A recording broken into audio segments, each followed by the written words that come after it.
नरूतो सुन ना। हाँ बोल भोसड़ी वाले, तेरी बेबी मेरी मादर। आज की वीडियो में मैं तुम सबको बताने वाला हूँ कि नारुतो या लूफी में से कौन सबसे बेहतर है। मेरे लिए तो दोनों ही बेहतर है। और हाँ, मैं लास्ट में जिसको भी विनर बनाऊंगा उन दोनों की फैन बेस में से कोई भी मुझे कमेंट में गाली नहीं देगा। ये वीडियो सिर्फ फन के लिए है। और एक और बात, मैं मन से कंपेयर नहीं करने वाला इन दोनों को। इन दोनों की मांगा या फिर एनिमे के डेटा बुक से कंपेयर करने वाला हूँ कि कौन सबसे बेहतर है। So let's start today's video. पर एक मिनट, मैं कंपेयर किस चीजों में करूंगा इन दोनों को? हाँ याद आया, कंपेयर का पहला पॉइंट होगा कि किसके पास सबसे हॉट एंड सेक्सी वाइफ है। Second point speed, third point durability and fourth point power. सबसे पहले हम मंकी द लूफी को कंपेयर करेंगे। Point first speed. पर आप तो इन दोनों की वाइफ को कंपेयर करने वाले थे ना बुल भाई? हाँ, मुझे पता है, वो वाला पॉइंट मैं वीडियो के लास्ट में डिस्कस करूंगा। अभी लूफी की स्पीड के बारे में डिस्कस करते हैं।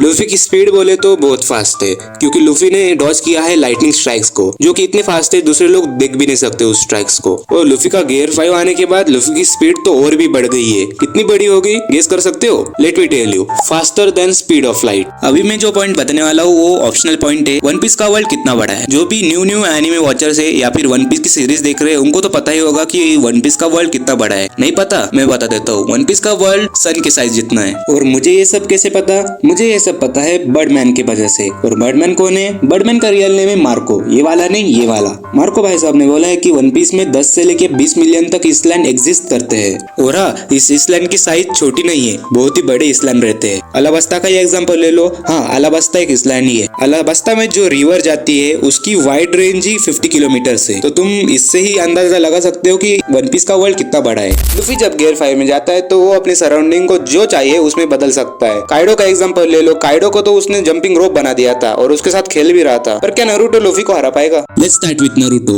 अगर नारुतो को लूफी को हराना है तो उसको एटलीस्ट ओत्सुकी से स्ट्रॉन्ग बनना पड़ेगा। हाँ, सही सुना तुमने, ओत्सुकी। कागुया का एग्जांपल ले लो। कागुया अकेले पूरे डायमेंशन को रिस्टार्ट कर सकती है। हाँ, बहुत स्ट्रॉन्ग है हमारी कागुया। और हॉट भी औकात मेरे।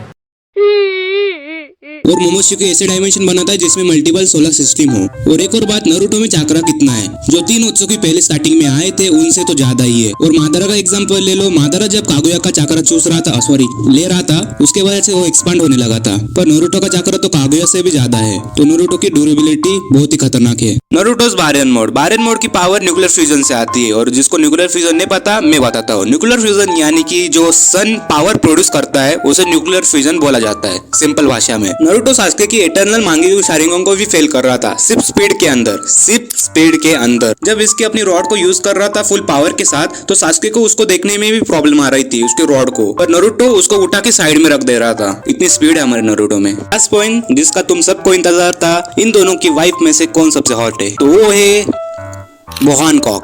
मैं किसी की नहीं सुनूंगा, मेरे लिए तो बोहानकॉक ही सबसे हॉट है, ताकतवर भी। Conclusion, who will win in Naruto and Luffy? So destructive power में नारुतो जीतेगा। स्पीड में दोनों ही सेम टक्कर देंगे एक दूसरे को। ड्यूरेबिलिटी में बहुत क्लोज मैच आएगी, पर मेरे हिसाब से तो नारुतो ही जीतेगा। पर एक चीज में लूफी लैक करता है और वो है एक्सपीरियंस। नारुतो के बाद बहुत सारा एक्सपीरियंस है। From how to fuck his wife to give birth to a baby call Boruto and last how to eat Sasuke. तो अगर मैं चूज करता मंकी द लूफी और नारुतो में से कौन जीतेगा, तो वो है माकिमा। Bye bye.